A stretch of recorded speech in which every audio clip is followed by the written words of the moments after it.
Ladies and gentlemen, welcome to part one of the story behind the Mid-State Mile. The Mid-State Mile was a race we ran last weekend.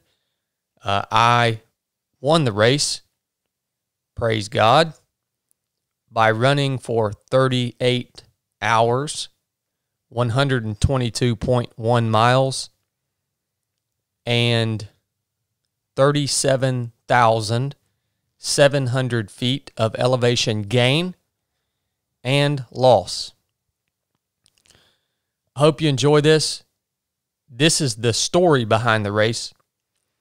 We'll continue to break down the principles that allowed us to achieve victory on that day in later episodes. This episode was brought to you by Natural Rapport. Natural Rapport makes the best quality dog treats and pet essentials on the market. They're uncomplicated, and whether you're looking for freeze-dried liver treats or freeze-dried chicken jerky for your dogs, all of their treats and chews are sourced and manufactured in the USA without chemicals, fillers, hormones, antibiotics, byproducts, dyes, flavors, or preservatives. These treats are single ingredient, and they're great and healthy for your dog. Look, man, ultra runners love dogs, and that's why we use Natural Rapport. We love our dogs like our family members, so we want to feed them and treat them to the best quality products, food, and grooming products that we possibly can, because we want them to live as long as possible. Natural Rapport supplies that need to us. Not to mention they're owned by an awesome group of individuals that believe and know the products, and we just thank them for sponsoring this episode. We have been using pretty much everything that they make on our two dogs at home for well over a year now. So looking through their grooming products, we've got ear wipes, we've got shampoo, we've got tear remover. I mean, they've even got a mouthwash. That's pretty cool. Our dog Jada's got some pretty bad breath. We need to get that. Anyways, yeah, check them out, guys, at nattyrap.com, nattyrap.com. I'll attach a link to their website along with a pro code that you can use on your order in the show notes of this episode. Hey, guys, it's important to support the companies that support this podcast, because they help keep this podcast alive. So if you do have a pet, a dog, check out Natural Rapport. Stop going down to Walmart and buying your dog treats that are made in China, and give them the good stuff, man. Natural Rapport, thank you for sponsoring this episode. Our other sponsor for this episode is Exoskin. And Exoskin is a fitting sponsor for this particular episode, because I wore Exoskin socks for the entire 122 miles out there at the Mid-State Mile. And they worked flawlessly, as always. Exoskin socks are they're light years ahead of any other sock that you're going to put on your feet. I can't understand why every single runner does not wear them. They have apparel to outfit you from head to toe. Their compression shorts are some of my favorite. They are my favorite. This is the only compression shorts that I will wear. They now have a brand new line of underwear, all different styles of shirts and tops, all the way up to arm sleeves, leg sleeves, beanies, ExoSkin has got something for you. This is not just your everyday fabric that you're going to find in other brands in the big box stores. This fabric that ExoSkin uses in all their products is proprietary fabric. So in other words, no one else can use it. It has copper fibers woven into the fabric in order to cut down on odor-causing bacteria. The fabric is designed to channel moisture away from your skin, keeping you dry. And when you stay dry, you don't chafe. And that's really, really important when you're running some long endurance event. If you're not using ExoSkin on your missions, you're missing out. Go check them out at exoskin.us. That's exoskin.us. I'll attach a link to their website in the show notes of this episode, along with a pro code that's going to give you 15% off of your order with ExoSkin. Croy and Rick, the owners of ExoSkin, are 100% invested in their product. They know their product from top to bottom. This stuff is made 100% in America. That means something to me. I hope it means something to you. So if you're ready to get some or to upgrade your running apparel, go check out ExoSkin at exoskin.us. ExoSkin, thank you for supporting the 3 of 7 podcast since the very beginning. We love you guys. We appreciate the awesome and innovative products that you continue to improve and supply to us in order to keep us comfortable out in the field. All right, guys, here's part 1 of the story behind the Mid-State Mile. Part 2 will be coming out probably on Monday. Hope you guys enjoy it. Here it is. Well, welcome, gentlemen. How are you? I'm doing great. Oh, yeah, we're fine. Question's how you doing? Mm-hmm. I'm doing pretty good. You know, it's back to regular life, man. Yeah.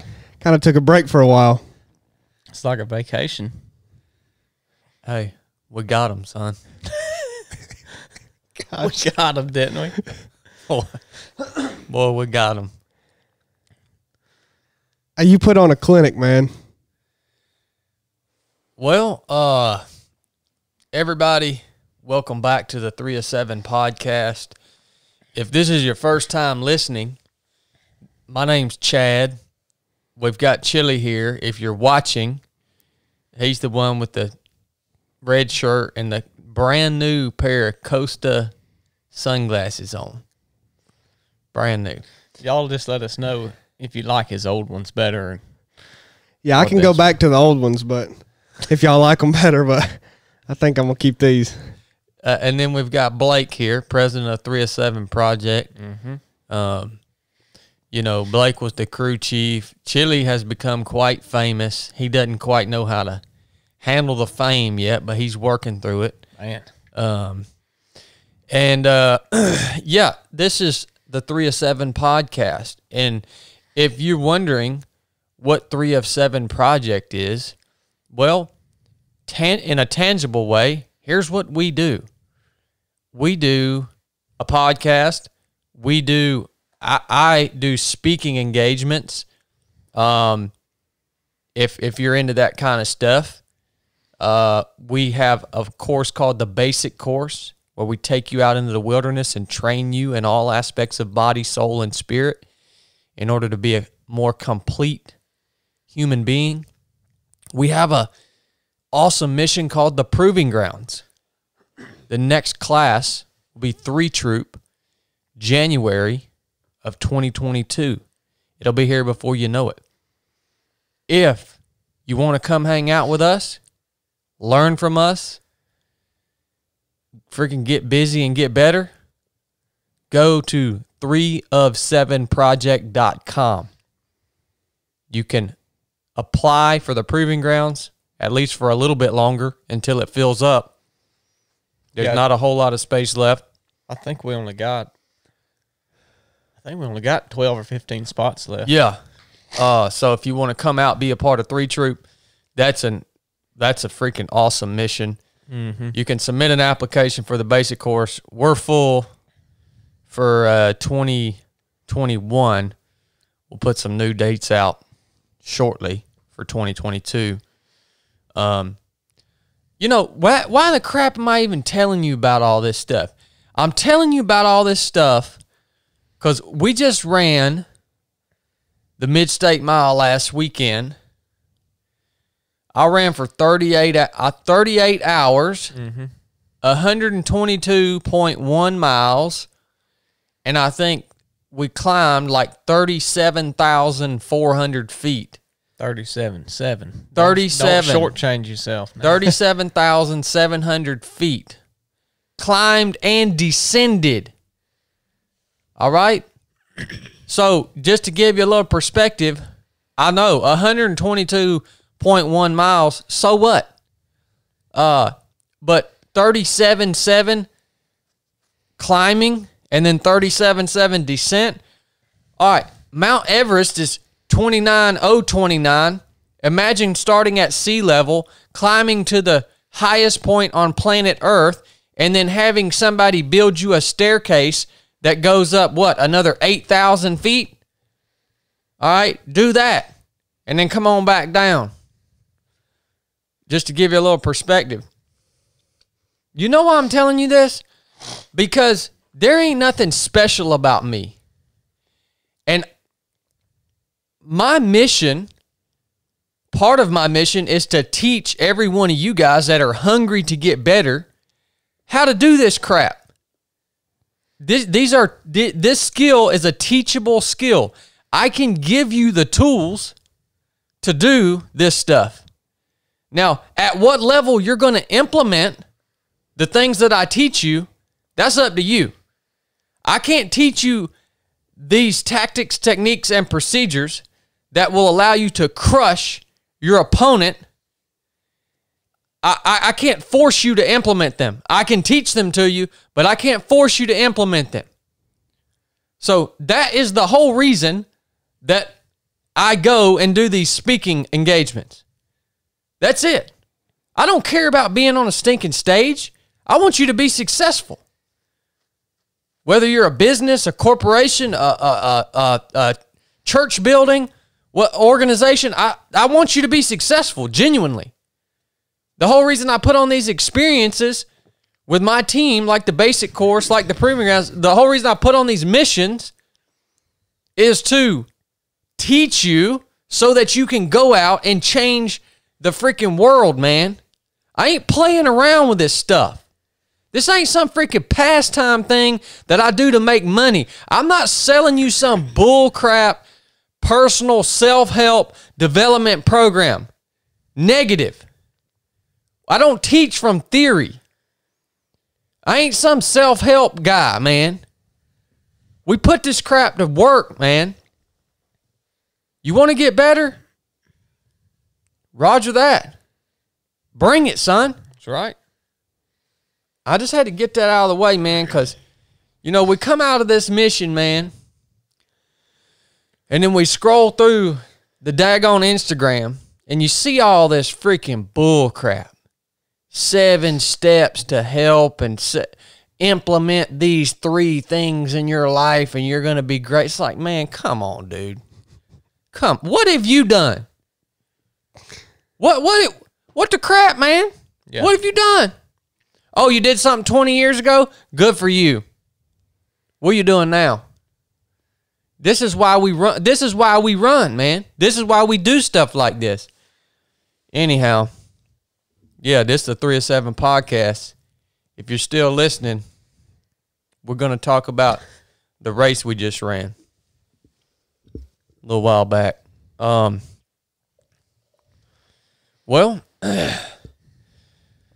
first of all, What's going on, guys?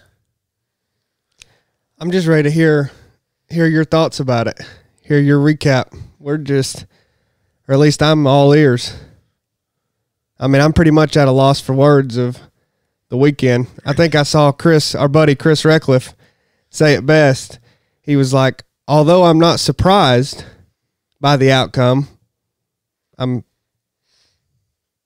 at a loss for words of how to even recap it or what to say, and just pretty amazed.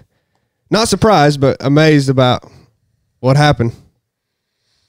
I'm just ready to talk through it. I mean, it's only been a day or two, and a lot of times the lessons that come out of these take this setting, sitting down and talking about it in time to actually recognize things and pull the lessons that you learned out of it. Because there's always new lessons when you go do stuff like that you learn about yourself. And oh yeah, so yeah, I'm the same way. I'm just ready to break it out and dig into it and see where it all goes. Yeah, if y'all are watching on YouTube and wondering why I've got these sunglasses on, it's because I'm so proud of them. I just back can't even see straight. So I thought your eyes was still red. No, the redness has come out. I got a little sleep, so.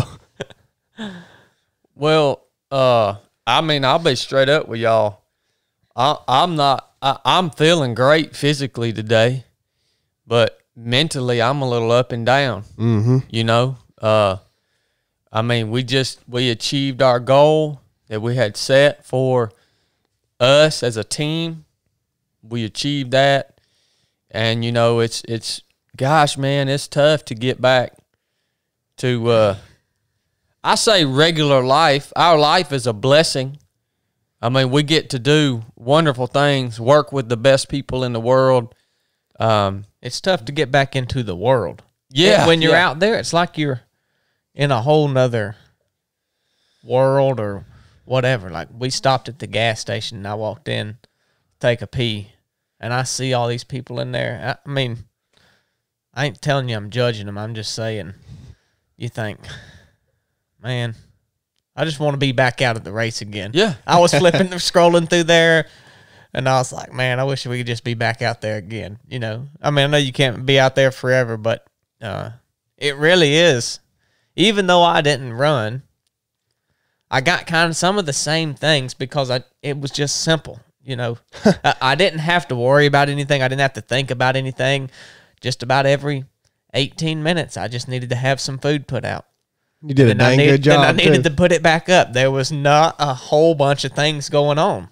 Mm-hmm. There's just there's really only one thing I cared about. And, you know, it was in a different way than running, but it was kind of similar. And when you leave that and you get back to what you do every day, there's a whole lot more than you need to worry about than just putting some food out on the tray. Yeah, I'm perplexed by how similar the empty feeling that I kind of have right now is to how I feel after I've done a big race. I feel the same. I feel pretty close to that. It's interesting since I didn't run. I think it's because when I do a race, I invest and pour so much of myself into it, and this time was no different. It just I wasn't running, so. Yeah, it's cause I think it's because we were such a tight knit team out there. Mm-hmm. I think that's why we all are kind of feeling the same type of feelings. We were all so invested in it. It was so much bigger than just me running. I was just one component of it. Me doing the loop there. But yeah, it's part of the dang process, man. You know, you accomplish a big goal, you meet the mark, and don't be surprised if you get a little sad sackish the day or two after. Don't be mad about it. Just roll on with it, son. Mm-hmm. Right? You gotta do that. It's part of the process. You know, go ahead. What was you gonna say? I was gonna say you also got to know that although you missed that feeling and that place you were in, obviously you can't be there forever. You know, if you were, then it it would not be what it was to you. So you got to understand those times only come periodically. So you just enjoy it while it's there. Take what you can from it. And you got to get back into the stuff that you don't necessarily just love to death, and you got to live your life and just look forward to that next time. I mean, if you live there forever, it would not be what it is to you in that short period of time you were there. That's right. I guess we should first break down, talk about why we even do this. People might wonder why would you even go and do something like this? It's not healthy. For your body. We're not talking about doing a workout to get physically stronger. Why do you do this? I guess for me, one of the big reasons that I do this is the path that God has led me down in life. It has kind of developed into me being an instructor or a teacher, and a big part of me doing this is so it is for everybody that comes out and participates in everything that we do. Everybody that is part of the Body of 3 of 7 project is, you guys have heard me say before, a ship doesn't sail on yesterday's wind, and you have to stay relevant, man. If you're going to teach some stuff, you have to be the one that goes out and demonstrates how these things work, right? And the biggest part of the creed that got me through the race was the part that says my team expects me to be physically harder and mentally stronger than our opponents. And when I say my team, I mean every one of you guys that listen to this podcast. I mean every one of you guys that have came out of the basic course. Every one of you guys that have came out of the program. You guys are all my team. And I know that you guys expect me to be physically harder and mentally stronger than our opponents. And, that got me through, in a big way, the race. I told myself I have no choice but to win this race. That it's not even an option to not win. And this is, like I say, this is why I do this, is to stay relevant, and then also just to feel that need to compete or to strive against someone in the arena. Now, this is an interesting thing right here. We talk about that competition.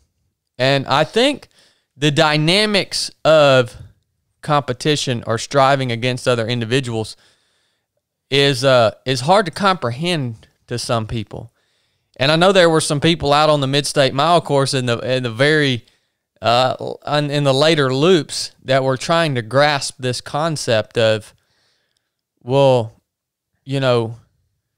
what does this competition thing mean? Like, you're out there and there can only be one winner. And so should we all be like patting each other on the back and encouraging each other and saying, "Oh yeah, let's do this together"? No, that's not what competition is. Yeah. Competition is, I'm sorry, buddy, that only one of us can win. Mm-hmm. And I'm here to beat you. Well, it wasn't a team effort. It was not a team effort. I mean, it was, but not amongst the competitors. That's right. And that's one of my notes I got here. The difference between competitors and teammates. Yeah. All right. And I think that's even in business, if you have a business, like, it's all right to strive against your competitors and want to win. Yeah. And I think the whole narrative of let's just all be buddies and pat each other on the back and let's get through this together. you know, that whole narrative is what is propagated by a weak society. Like, it's great to do that with your teammates when you and your teammates are trying to accomplish victory, but you don't do. That's not the way you treat the people that you're striving against. And you know, on the documentary, guys asked me, well, you know, how do you know when to? Because obviously I encouraged a bunch of people while I was out there, but I encouraged, this sounds crazy, I encouraged the men and women that I knew had absolutely no chance of beating me. Those are the people I encouraged. If I thought you even had a inkling of a chance to beat me, I was not there to encourage you. But as soon as I saw you falling apart, I wanted you to get a few more laps in. Yeah. And that's competition, man. Yeah. There ain't freaking nothing wrong with that. No, I mean, in that setting, you're going to do what you can do to win. And once you know you've won, it's all good. I mean, you want the other person to go as far as they can, as long as you know that they're not going to beat you, because you win at all costs in the competition. Well, I mean, also, you know, like he just said it. He's not encouraging people out there. I mean, it's not like, I mean, you don't have to, but I mean, at the 2019 Georgia Jewel, about halfway through, we pass each other on some of those dry creek loops, me and Chad, and he gives me a big high five. You know, I don't even know what all he said to me and everything else. I mean, he was encouraging me, but he wanted to absolutely destroy me. Yeah. And I wanted to drive him so far into the ground that he never wanted to run again. Yeah. I mean, that's what we were both thinking. You know what I mean? Like, it wasn't, you can still, I mean, you still, it's hard to say. I mean, you can still encourage people, but we both kept that competitive spirit throughout all of it. Yeah. We never lost that. It's kind of respect too, right? Like if you went by and you just being a butthead to each other, then it'd be like, man, that guy's a freaking butthead. Yeah. But I mean, even if it's fake, it's like, yeah, come on. Yeah. You know, whatever. But, you know, I think it's a matter of respect. Yeah. Yeah. And that's the thing. When I say I'm not going to be encouraging to someone that I'm competing against, I'm not saying I'm going to be a butthead to them. I'm saying that I'm just going to keep my mouth shut. Yeah. And I'm going to do little things to get in their head, right? That's what that means. So I think that's the reason why I do these things. What about you, Chili? Why do you run? Well, a lot of it comes down to, like what you said, striving against something. I mean, I think that's what it's been since I was young. Like I always say, I started running when I came out of the womb, and that's a true story. And I just, there's something in me that's hard to put my finger on. In a way, it's hard, and in a way, it's not. It's just I think humans are limited. I think the people that say that humans aren't limited, I mean, that's just not reality. Humans are limited in the way, I mean, we're not going to be able to do certain things. We're not perfect, right? But I don't think anybody has ever reached their full potential in life. I don't think anybody has ever truly reached their full potential. So I enjoy running, but more than that, it's the most pure form of exercise that I've been able to find. It's literally one foot in front of the other, powered by nothing but your own will and determination to keep moving. And it's a great way to try and find where your potential is, and keep pushing it and keep pushing it. And I love competition. I think running is the most pure form of competition. And I'll never stop. I'll never stop running, and I'll never stop competing. Same here, brother. So that's why we do it. You're going to ask me why I run? Well, Blake, you run for pleasure. I was going to say I don't. Blake runs for pleasure. Blake's more of a CrossFitter. Blake likes to stay fit. Blake has a few more responsibilities in life than me and Chili have. Well, another thing too is that, like, a lot of people still want to be something that they're not called to be. Like, this is stuff that I've worked through, but the more you do things and just put yourself out there, you're going to find out, oh man, I kind of fit in right here and I'm pretty good at this. And you're also going to find out, man, I'm this over here is just not for me. And so, like even this past weekend, just doing the crew thing, like it was, I really liked it. Like I enjoyed it. And it wasn't as hard as running the laps, but it wasn't easy either. So, but I'm just saying that to say that you find if you'll just put yourself out there and do things, just try them out. You might be good at it, you might not. Yeah.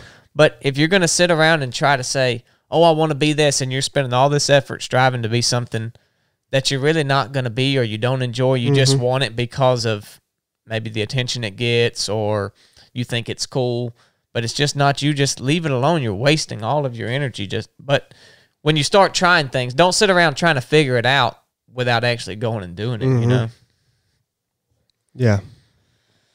So let's talk about preparing for the Mid-State Mile. What that looked like for me. I think a lot of you guys that join us on Patreon. Patreon is where, if you like the podcast and you want to support us, you can go on Patreon and do that. And we do some fun stuff over there. But one of the things I did over there on Patreon leading up to this Mid-State Mile race is I posted my daily training load. So I made everybody who wanted to see it, I showed them exactly what I did every single day for about 2 or 3 months leading up to this event. I like to train. It's not hard for me to want to get out and train. I love it. So I think my biggest, the biggest week I had mileage wise was, I want to say it was like 75 miles in a week. Other than that, most of my weeks, I'd have to go back and calculate it, but most of my weeks were probably somewhere between 40 and 60 mile weeks, right around in there. And also, I have implemented this CrossFit strength training into my program for the first time, really ever.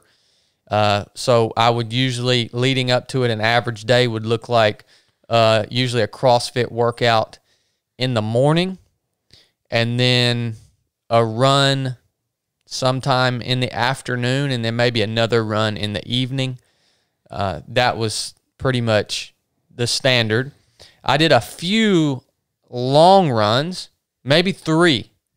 And when I say long runs, I mean 20 plus miles. I think my longest training run was a 30-mile day on the mountain there where I live at. And then the 2 weeks leading up, or the 2 weeks prior to race day, really all I did was mountain bike. And no extreme mountain biking. I mean, just like getting out and just riding. I mean, it was extreme for Chili, but nothing crazy, right? The mountain bike, I kind of throw that in at the tail end, and it worked. It obviously worked. At 38 hours, I felt like I could continue running indefinitely. If I could be disappointed in one thing, it's that the race didn't go further. And so,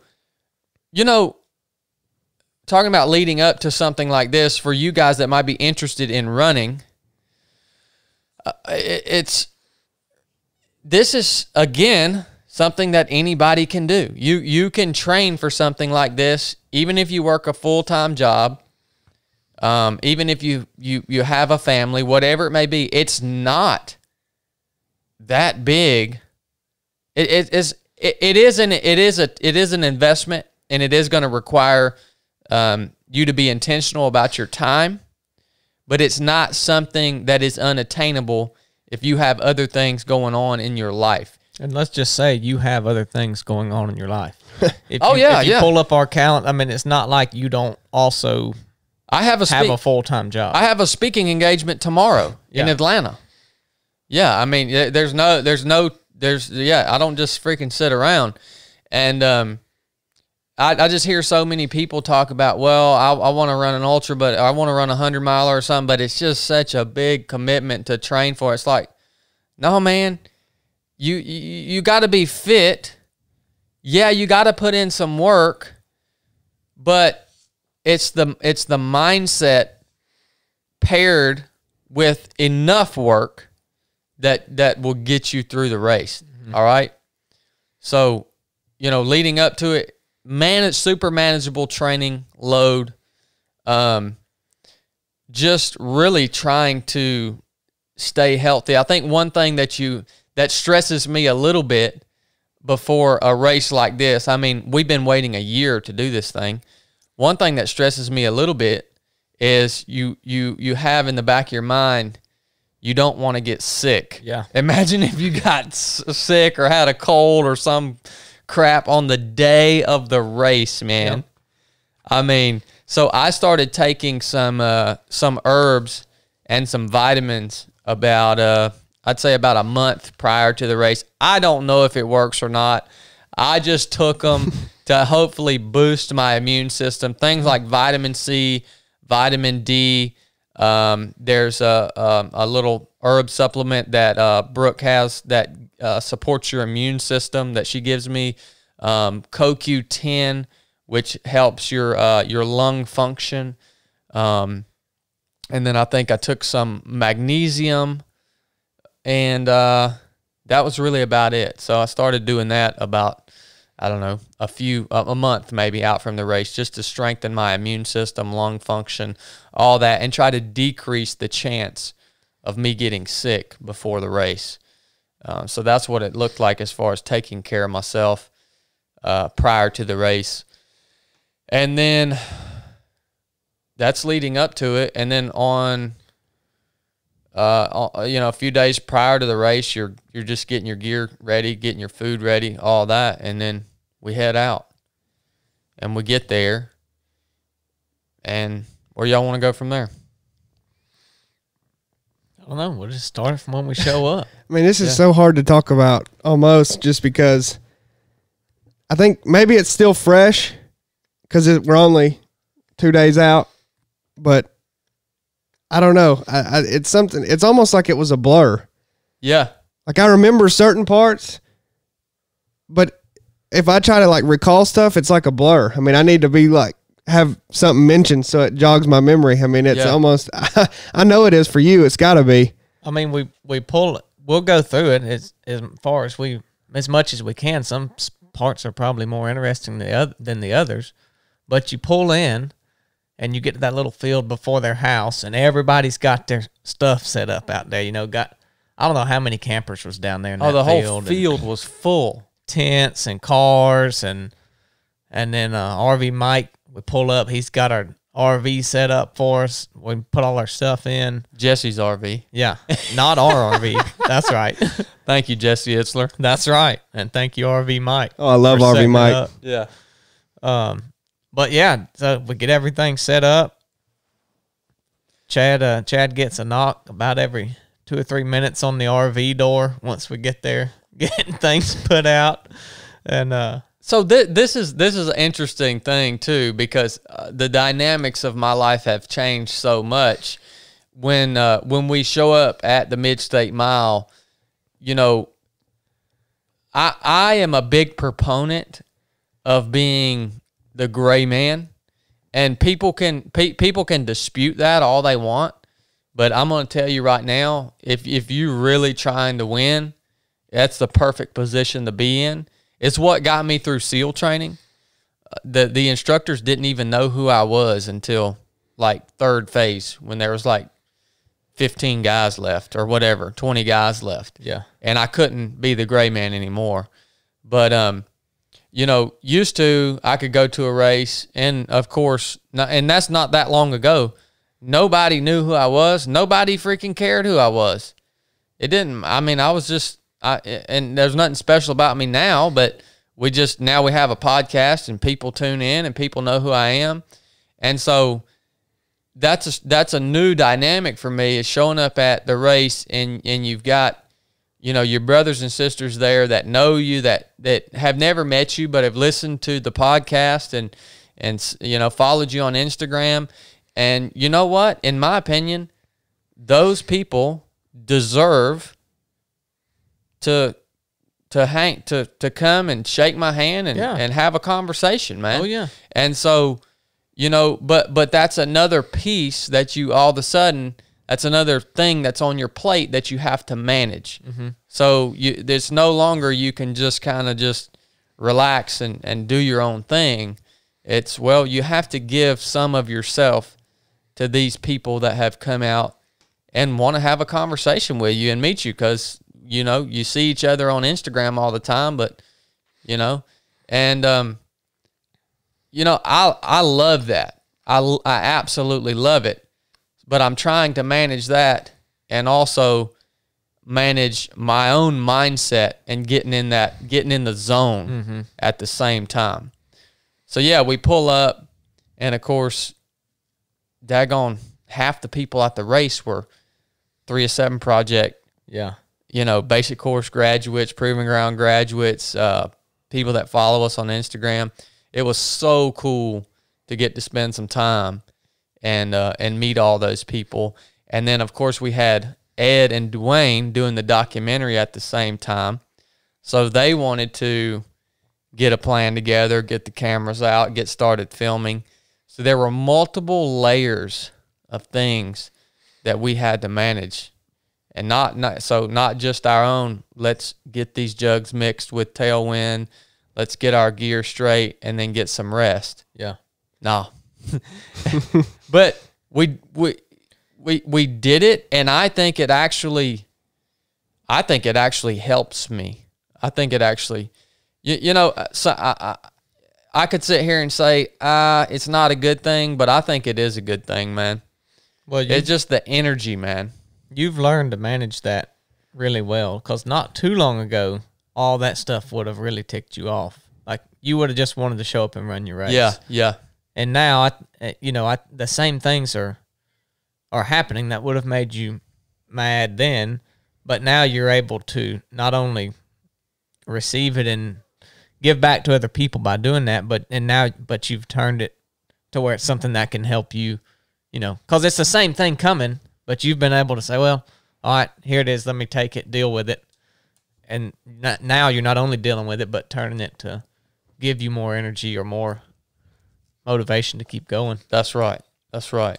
So, I mean, this was the first time I'd seen that happen, really. I mean, I crewed you on any other races, but I'd been there, and anybody that wanted to talk to you or do something in the middle of your race, if they weren't providing aid or help, that I remember, you didn't really care to talk to them. Yeah. So, but at this race, you know, I really saw you turn that coin, and you just said it even gave you more energy during the race. So it's kind of cool. Well, it's energy, right? It's all energy, and that can either completely drain you or it can build you up. Yep. You can let it help you. So that's a very difficult thing to do, to actually not let that drain you. But I thought you did a amazing job, because it's pressure, right? I guess I don't know. You might. No, it is. It is pressure. You know, but how you approach stuff like this is, when you put so much pressure on yourself, that outside pressure sometimes just can't even penetrate what you've already, you know. I mean, I don't want to speak for him, but when he said earlier that he felt like he had to win this race, to me, that sounds like you had enough pressure on yourself that nobody was really going to add to it. You know what I mean? Yeah. So Well, yeah, you take quitting. I had taken quitting off the table. Period. And so we get to meet everybody, and we finally get settled down in the RV that night. Go get ready for bed. I bet Brooke. By the way, Brooke cannot sleep anywhere except for her bed. She slept pretty good in that RV Saturday night. She must have been awful tired because Friday night, I'll bet that joker got up to use the bathroom 10 times. Oh yeah, she did. One time she had something in her eye, and she set up making racket for about 15 minutes. I'm like, how do you get something in your eye laying in the bed With your eyes closed. with your eyes closed? Well, I was worried that RV was going to come off the darn jacks there. That thing was shaking, and I don't know what she's doing, jumping jacks in there or something. But Dude, like to rolled out of the darn bunk. so yeah, not a very good night's sleep Friday night. We were, I was trying to rest. I tried to explain to Brooke, like, hey, do you think maybe you should just go sleep in one of the bunks and leave me here in this bed by myself, because I'm going to be up for a little while after this. And she don't cut me no slack, son. She didn't give a crap. Well, I'm talking about she didn't give a crap.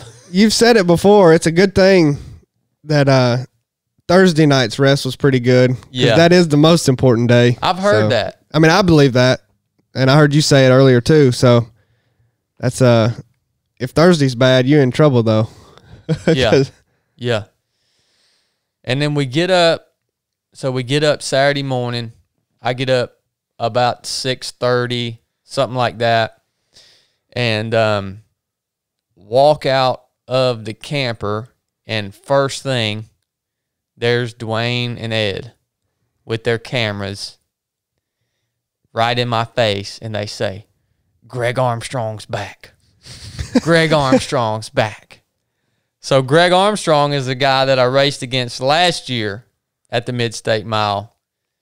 One of the best ultra runners out there. I mean, he's got the resume to prove it. And nobody knew he was coming to race.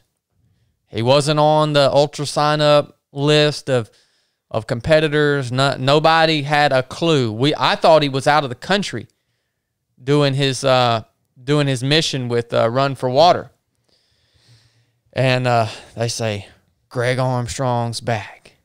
And I'm like, well, if there's one person I want to run against this year, it's Greg Armstrong. Mm-hmm.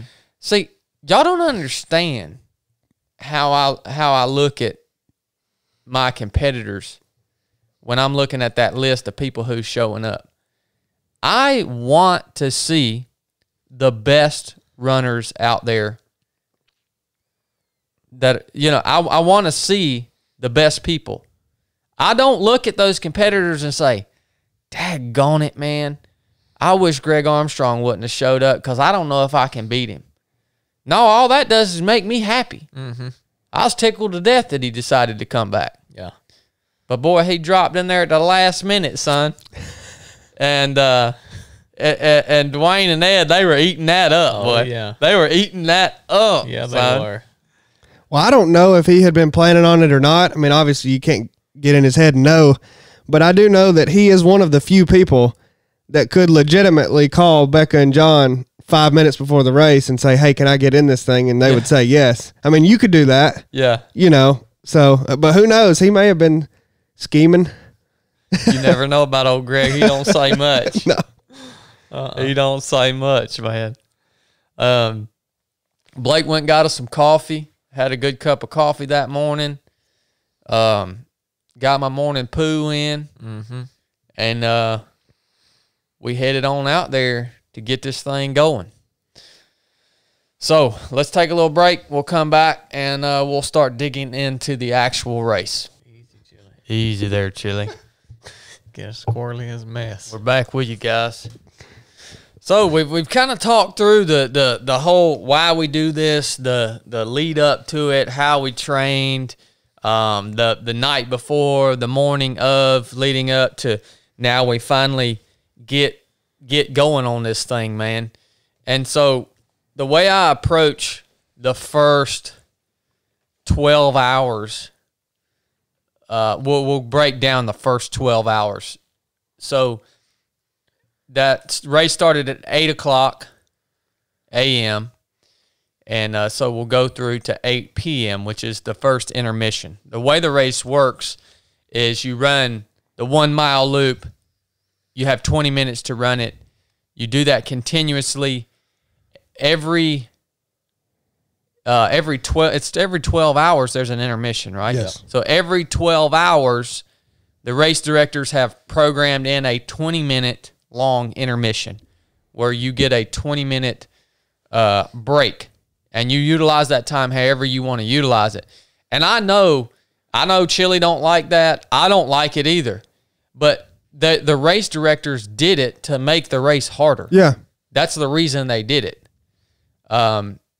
It actually allows you to either be smart or dumb, according to how you utilize that time.